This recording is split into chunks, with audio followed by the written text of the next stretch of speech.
N95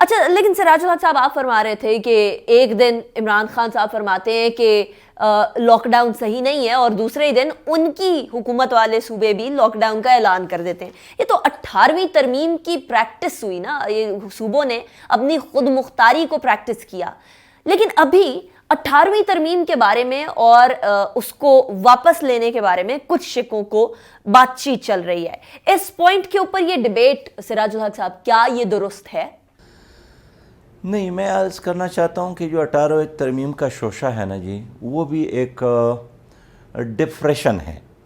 وہ اس لیے کہ وزراء جتنی بھی ہے یا حکومت کی جتنے بھی کارندے ہیں وہ قوم کو فیس نہیں کر سکتے, وہ میڈیا کو فیس نہیں کر سکتے, وہ سوالات کا جوابات نہیں دے سکتے. اس لیے وہ چاہتے ہیں کہ قوم کرونا کو بھول کر یا ان کے جو ایفیشنسی میں کمی ہے اس پر بات کرنے کی بجائے چلے 18ویں ترمیم کے لے اور اس پہ بات کرے. میں اس لیے کہنا چاہتا ہوں کہ اگر آپ کے گھر میں سسٹر اللہ نہ کرے لاش ہو, اور یہ سارے لاشیں ہمارے ہیں, جو 400 لوگ شہید ہو گئے ہیں یا یہ جو سینکڑوں اور ہزاروں لوگ اس مصیبت میں گرفتار ہیں, سارے ہمارے بھائی بہنیں ہیں. تو ایسے ماحول میں کیا ایک حکمران کے لیے جائز ہے کہ اس لاش کو چھوڑ کر کسی اور ایشو میں قوم کو مصروف رکھے؟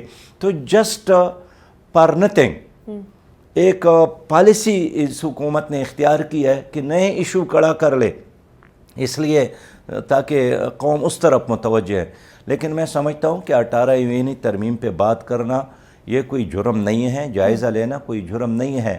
لیکن اس وقت تو صوبوں کو مزید مضبوط بنانے کی ضرورت ہے. اب دیکھیے صوبوں کے ساتھ وینٹیلیٹر نہیں, اور آپ کہتے ہیں کہ صوبوں کے اختیارات کیوں ہونے چاہیے؟ ہر ایک کے اپنے مفادات ہیں. سچی بات یہ ہے کہ کچھ لوگوں کا یہ خیال ہے کہ اس وقت صوبوں کو زیادہ مل رہا ہے اور وفاق کے ہاتھ میں پیسہ کم رہ جاتا ہے, تو پیسہ زیادہ سے زیادہ وفاق کے ہاتھ میں ہونا چاہیے. تو اگر وہ پالیسی ٹھیک تھی تو یہ 70 سال تو یہی پالیسی رہی نا, وفاق کے ساتھ بہت زیادہ پیسہ رہا. لیکن وزیر اعظم جس شہر سے رہا اسی شہر نے تو ترقی کی, باقی پورا ملک ترقی نہیں کر گیا. اس لیے میں سمجھتا ہوں کہ وسائل کو تقسیم کرنا چاہیے, مزید صوبوں کو دینا چاہیے. رائٹ.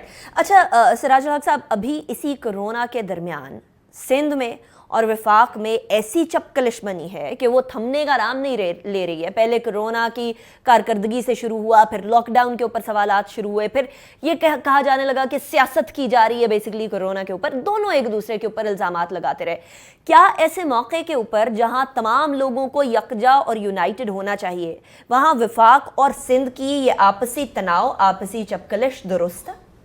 دیکھیے اپوزیشن نے تو اپنا ایک رول ادا کیا کہ ہم نے پہلے مرحلے میں اپوزیشن کا اجلاس کیا, اور سب سے پہلے میں نے حیدرآباد کے قریب حالہ ایک جگہ ہے, ادھر میرا جلسہ تھا. اس میں نے اعلان کیا کہ کرونا وائرس کے وبا کی وجہ سے میں اپنی تمام دفاتر, اپنے تمام ہاسپٹل, اپنی تمام گاڑیاں اور اپنی تمام مین پاور جو ہمارے ڈاکٹر ہے, جو ہمارے طبی اور نیم طبی, وہ میں حکومت کو پیش کرتا ہوں اور اس کو استعمال کرے قوم کے فائدے کے لیے.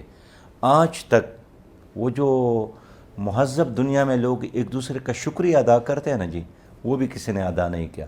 اس طرح پھر اپوزیشن کے اجلاس میں بھی ہم سب نے طے کیا کہ یہ وقت آپس میں لڑنے کا نہیں ہے, یہ وقت ہے ساتھ چلنے کا. اور اس طرح لمحے جب جنگل میں آگ لگ جائے تو جنگل کے جانور بھی ایک دوسرے پر حملے چھوڑ لیتے ہیں, نہیں کرتے ہیں, ایک جگہ جمع ہو جاتے ہیں. لیکن مجھے افسوس ہے کہ ہماری اس قیادت نے اس وبا کے دوران بھی ایک پچ پہ آنے کی کوشش نہیں کی, اور ایک دوسرے کے خلاف منفی پروپیگنڈا کرنا, دست پر گریبان رہنا, اسی میں انہوں نے عافیت محسوس کی ہے.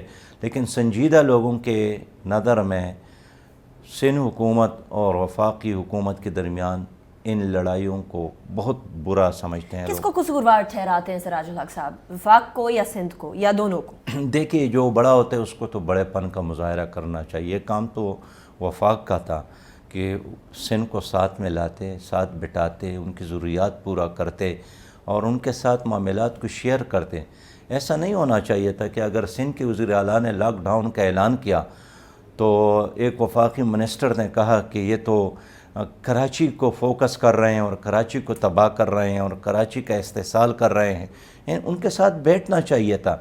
تو اس لاک ڈاؤن کو بھی انہوں نے تعصب کے لیے استعمال کیا، اور لاک ڈاؤن کے خلاف یہاں اسلام آباد سے مسلسل بیانات دیے گئے اور کہا کہ یہ تو اشرافیہ کا ہے۔ اگر اشرافیہ کا کھیل ہے تو پنجاب میں کیوں ہوا، پھر سندھ میں کیوں ہو رہا ہے، پھر KPK میں کیوں ہو رہا ہے، پھر کوئٹہ میں کیوں ہو رہا ہے؟ تو ایک گوم گو کی کیفیت ہے، کنفیوژن ہے، اور خود حکومت اس وقت ڈپریشن کا شکار ہے۔ اور میں تو کہوں گا کہ اس وقت بین الاقوامی طور پر بھی ایک آئسولیشن ہے، لیکن وہ ایک فرد سے دوسرے فرد کے لیے، لیکن اس پالیسی کو حکومت نے اپنائی ہے کہ خود آئسولیشن اختیار اچھا سراج الحق صاحب، ٹھیک، وہ مانا کہ گورنمنٹ ابھی پورے طریقے سے کام نہیں کر سک رہی، 2 سال ہوئے ہیں، آپ کوئی بھی اس کی وجہ دے دے، یہ وجہ دے دے کہ حکومتی مشینری 70 سال سے بوسیدہ پڑی ہے، تو اس کو ایک بار پھر حرکت میں لانا بڑا چیلنج کا کام ہوگا۔ لیکن صرف حکومت کی ذمہ داری تو نہیں، ہر جماعت کی اپنی ذمہ داری بھی تو ہے۔ ہر جماعت کے لیڈر کی ایک بہت بڑی فین فالوئنگ بھی ہے، جس کو استعمال کر کے وہ کرونا کے خلاف بڑی مؤثر جنگ لڑ سکتا ہے۔ جماعت اسلامی اور اس کے امبریلا میں الخدمت فاؤنڈیشن کرونا وائرس کے خلاف کیا خدمات انجام دے رہی ہے؟ دیکھیے، جماعت اسلامی نے پہلے دن سے اعلان کیا کہ ہم سیاست کو اس وقت ایک طرف رکھ لیتے ہیں، اپنی تمام سرگرمیوں کو میں نے معطل کیا، اپنی پارٹی کو یہی ہدایت کی کہ کوئی اجتماعی کام اور سرگرمی نہ ہو ساری، اور ساری توجہ اس وقت خدمت پر مرکوز کر لے۔ الخدمت فاؤنڈیشن کی تقریباً 1 لاکھ کارکنان نے کام کیا ہے، اور اس دوران انہوں نے پہل مجھے یاد ہے کہ جب کوئٹہ میں یہ ڈاکٹرز نے ہڑتال کی اور کام جانے سے انکار کیا اور حکومت نے ان پر لاٹھی چارج کیا، تو ہمارے لوگوں نے ان کو سینیٹائزر بھی پہنچایا، ماسک بھی پہنچائے، گلوز بھی پہنچائے، اور پھر تمام ملک میں ڈاکٹروں کے ساتھ ہم نے اس طرح تعاون کی۔ اس کے بعد لاک ڈاؤن کی وجہ سے جو غربت میں اضافہ ہو، غربت میں کیا، لوگ نان شبینہ کے محتاج ہو گئے، اور کوئی چیز لوگوں کے ساتھ نہیں تھی، اور یہ خود حکومت کہتی تھی کہ لوگ بھوک سے مر رہے ہیں۔ بابا بھوک سے مر رہے ہیں تو ان کو دینا۔ وہ 12 ہزار روپیہ کا اعلان جو حکومت نے کیا تھا اب تک لوگوں کو نہیں مل سکے، تو 3 مہینے گزر گئے جن کا اعلان کیا تھا وہ بھی، اس لیے ہم نے حکومت پر تنقید کرنے کی بجائے خود بسم اللہ کیا، اور اب تک میرے جو حساب کتاب ہے یا جو رپورٹ مجھے ملی ہے، 1 ارب اور 63 کروڑ روپیہ کا سامان لے کر ہمارے کارکن نے لوگوں تک پہنچایا ہے۔ اور میں اس لیے ان کو سلام پیش کرتا ہوں کارکن کو کہ یہ ایسا وبا نہیں ہے کہ کہیں سیلاب ہے اور آپ جا کر کسی آدمی کو کچھ دیتے، یہ ایسے وبا ہے کہ آپ کو پتہ نہیں چلتا ہے کہ اس گھر میں داخل ہوتا ہوں راشن دینے کے لیے تو اس گھر میں خود وہ وبا موجود ہے یا نہیں، لیکن ہمارا کارکن ان گلیوں اور کوچوں میں گیا، اندھیرے گھروں میں جا کر انہوں نے سامان پہنچایا۔ اس کے ساتھ ہم نے یہ بھی نہیں دیکھا کہ سرکاری دفاتر ہے، تانوں میں بھی ہمارے کارکن گئے، ڈپٹی کمشنر کے دفاتر میں بھی ہمارے کارکن گئے، ہمارے کارکن نے الحمدللہ مساجد میں بھی اسپرے کی، ہندوؤں کے مندر خانوں میں بھی گئے، چرچز میں بھی گئے، گودواروں میں بھی گئے، اور اس طرح چرچوں میں جا کر عیسائیوں کو، ہندوؤں کو، سکھوں کو، حتیٰ کہ ایک بہت زیادہ محروم طبقہ ہے جس کو آپ کہتے ہیں خواجہ سرا، ان کے پاس بھی ہمارے لوگ گئے اور ان کی خدمت بھی کی، اور انہوں نے بھی اعتراف کیا کہ پہلے بار ہم نے کسی کو دیکھا کہ ہمیں بھی کسی نے انسان سمجھا۔ اس لیے میں سمجھتا ہوں کہ الخدمت فاؤنڈیشن کے ورکرز نے بہت بڑا کام کیا ہے، لیکن یہ بہت بڑا کام اپنی قوم کی تعاون کے ساتھ کیا ہے۔ رائٹ۔ اچھا سراج الحق صاحب، جب آپ نے خواجہ سراہوں کی بات کی اور مائنورٹیز کی بات کی تو بہت ساری جگہ پر، اور اسپیشلی یہ سوال اٹھنا بھی شروع ہوا کہ راشن کی ڈسٹریبیوشن کے اندر کچھ تفریق کی جا رہی تھی، آپ کی طرف سے نہیں، باقی آرگنائزیشنز کی طرف سے۔ کیا اس موقع کے اوپر کسی قسم کی تفریق ہونی چاہیے سراج الحق صاحب؟ دیکھیے، ہمارا تو اپنا ایک طریقہ یہی تھا کہ ہمارا کارکن ایک گلی میں جاتا تھا، پہلے سروے کرتا تھا، اور سروے کے بعد اس کو ہم نے نہیں کہا تھا کہ آپ ہمارے کیمپ پر آ جائے، ہمارا کارکن خود سامان اٹھا کر اس کے گھر پہنچاتا تھا، اور سینکڑوں ایسی جگہ آپ نے خود دیکھے ہوں گی کہ گھر سے ایک آدمی نکلا، کسی نے دروازہ کھٹکھٹایا، جب باہر نکلے تو آدمی بھی نہیں ملا، لیکن اس کے دروازے پہ اس کو سامان ملا۔ لیکن حکومت نے جس طرح آپ نے ملتان میں دیکھا، وہاں تو ایک خاتون بھی مر گئی، وہ بگدڑ میں، وہ بیچاری شہید ہو گئی، لوگوں کو بلایا، بڑے بڑے جلسے ہو گئے، تو جو ہدایات اور ایس او پی خود حکومت نے مقرر کی تھی، خود ہی اس ایس او پی کو انہوں نے توڑا، اس کے خلاف ورزی کی، اور خوراک میں بھی یہ مسائل پیش آئی جو حکومت نے کی، جو نقدی تقسیم کی ہے اس میں بھی یہ مسائل پیش آئی، اور یہی وجہ ہے کہ آپ سروے کر لیں، لوگ مطمئن نہیں ہیں حکومت کی اس کارکردگی سے۔ صحیح، میں بریک کی طرف جاؤں گی سراج الحق صاحب، بریک کے بعد واپس آئیں گے، اس کے بعد پھر کچھ انٹرنیشنل معاملات کو بھی ڈسکس کریں گے، اسپیشلی سعودی عربیہ اور ایران کے تناظر میں۔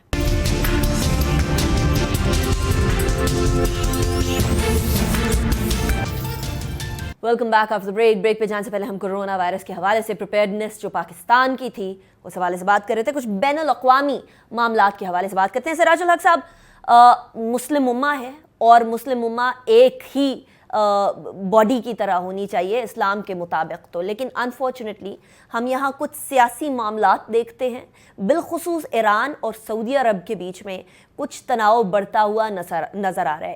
یہ تناؤ مسلمانوں کے لیے کتنا زیادہ خطرناک ہو سکتا ہے اور بالخصوص پاکستان کے لیے کتنا خطرناک ہو سکتا ہے؟ سعودی عرب اور ایران کے درمیان جو تناؤ ہے نقصان دہ نہیں ہے، یہ تباہ کن ہے، اور یہ عالمی اسلام کے لیے بربادی کا ذریعہ ہے، اور اس کے نتیجے میں ہمارے وسائل پر بھی جو ہمارا دشمن ہے وہ قبضہ کرے گا اور ہم مزید پیچھے جائیں گے۔ اس لیے ایران اور سعودی عرب کے درمیان میں نہیں جانتا ہوں کہ ان کے درمیان کسی بارڈر کا مسئلہ ہے، جس طرح ہمارے اور ہندوستان کے درمیان کشمیر کا مسئلہ ہے۔ ہم کہتے ہیں کشمیر ہمارا ہے، وہ چھوڑ نہیں رہے۔ سعودی عرب اور ایران کے درمیان ایسا کوئی مسئلہ نہیں ہے۔ اس لیے میں سمجھتا ہوں کہ ہماری اسلامی دنیا کے حکمرانوں کا یہ فرض ہے کہ ان دونوں کے ساتھ بات کرے، دونوں کے درمیان مصالحت کرے، اور اگر یہ تناؤ بڑھتا ہے تو اس کے نتیجے میں سعودی عرب کو بھی نقصان ہوگا اور ایران کو بھی نقصان ہوگا، اور ان دونوں کے وسائل پر دشمن کا قبضہ ہوگا۔ اس لیے کہ یہ اسلحہ خرید رہے ہیں تو وہ بھی کس سے خرید رہے ہیں؟ مغرب ہی سے تو اسلحہ خرید رہے ہیں، اور دونوں اس کے محتاج ہو رہے ہیں۔ تو ان کے محتاجی کی بجائے یہ اچھا ہے کہ بھائیوں کی طرح ایک دوسرے کے ساتھ بیٹھ جائے اور بات کرے۔ رائٹ۔ اچھا سراج الحق صاحب، کیونکہ ہم اپنے ہمسایوں کی بات کر ہی رہے ہیں اور آپ نے بھارت کا ذکر کیا ہی، کشمیر کے اندر جو مقبوضہ کشمیر ہے اس کے اندر مظالم کی تمام حدیں بھارت پار کر چکا ہے، اور حد یہ ہے کہ ایل او سی کے اوپر جو خلاف ورزی ہے سیز فائر کی، وہ بھی بتدریج اس کے اندر اضافہ ہوتا ہوا نظر آ رہا ہے۔ بھارت کے اندر ہم لوگ مسلم کش فسادات بھی دیکھ چکے، دہلی کے اندر جو ہوا، اور نریندر مودی کی سوچ بھی ہمارے سامنے ہے۔ ایسی صورتحال اور یہ جو ڈیولپنگ سچویشن ہے، اس کو آپ کیسے دیکھتے ہیں اور پاکستان کو کس طریقے سے ڈیل کرنا چاہیے اس کو؟ یہ سچویشن بہت زیادہ خطرناک ہے، اور گزشتہ 9 مہینوں سے لاک ڈاؤن ہے۔ پہلے تو لوگ جانتے نہیں تھے کہ لاک ڈاؤن ہے کیا چیز۔ ہم بار بار کہتے ہیں کہ کشمیر میں لاک ڈاؤن ہے، لوگ تباہ ہو رہے ہیں، لیکن اب لوگوں کی سمجھ میں بات یہ آئی کہ لاک ڈاؤن ہے کیا چیز۔ اب 9 مہینے ایک طرح کا لاک ڈاؤن ہے، پھر کرونا وائرس کے بعد مزید لاک ڈاؤن، اور اس عرصے میں انڈین آرمی نے کرونا وائرس کو ہمارے بھائیوں کے خلاف استعمال کیا ایک ویپن کے طور پر، اور آج بھی وہاں کے 13,000 سے زیادہ نوجوان دشمن کے قید میں ہیں۔ ساری سیاسی قیادت اس وقت جیلوں میں ہے، حتیٰ کہ مائیں بہنیں اور بیٹیاں بھی ان کے قید خانوں میں ہیں۔ لیکن عالم اسلام بھی اور عالم انسانیت کشمیر کے حوالے سے بالکل اندھے بہرے اور گھونگے بن گئے ہیں۔ ایسے میں پاکستان کی ذمہ داری ہے نا جی کہ اپنی ڈیوٹی ادا کرے، اور دیکھیں یہ جو پی ٹی آئی کی حکومت آئی ہے، 8 مہینوں تک کشمیر کمیٹی کا کوئی انچارج اور کوئی چیئرمین نہیں تھا۔ 34 کمیٹیاں ہیں، ہر کمیٹی کا کوئی انچارج تھا۔ بڑے اعتراض کرتے تھے نا مولانا فضل الرحمان صاحب کی کمیٹی پر، لیکن یہ حکومت آئی تو 8 مہینوں تک کوئی چیئرمین ہی نہیں تھا۔ یہ تو پلوامہ میں جب حملہ ہوا تو پھر لوگوں نے پوچھا کہ اچھا کشمیر کمیٹی کو کہاں ہے اور اس کا چیئرمین کون ہے، تو پھر انہوں نے راتوں رات جناب فخر امام صاحب کو اس کا چیئرمین بنایا۔ ہماری تجویز یہی ہے کہ کرونا وائرس کا یہ وبا تم جائے، یہ گرد و غبار بیٹھ جائے، اللہ تعالیٰ کرے، تو پھر کشمیر کے مسئلے پر ایک OIC کا اجلاس اسلام آباد میں ہونا چاہیے۔ ہماری تجویز یہی ہے کہ ایک نائب وزیر خارجہ صرف اور صرف کشمیر کاس کے لیے مقرر ہو، کہ اس کا کوئی اور جاب نہ ہو، صرف کشمیر کاس پہ کام کرے۔ ہمارا ہماری تجویز یہ ہے کہ پاکستان کی جتنی بھی سفارت خانے ہیں وہاں ایک کشمیری ڈیسک ہونا چاہیے، اور بین الاقوامی سطح پر بھی، عالمی اسلام کے سطح پر بھی ایک پوری مہم چلانے کی ضرورت ہے کشمیر کاس کے لیے، اس لیے کہ کشمیر پڑوسی کا مسئلہ نہیں ہے، کشمیر اسی طرح کا ایک مسئلہ ہے جس طرح اسلام آباد ہے، جس طرح کراچی ہے، لاہور ہے، کوئٹہ ہے، پشاور ہے۔ آپ یوں سمجھے کہ آپ کے کراچی پر کسی نے قبضہ کیا ہے، اس لیے کہ ہمارا شہ رگ ہے اور اس کے بغیر پاکستان نامکمل ہے۔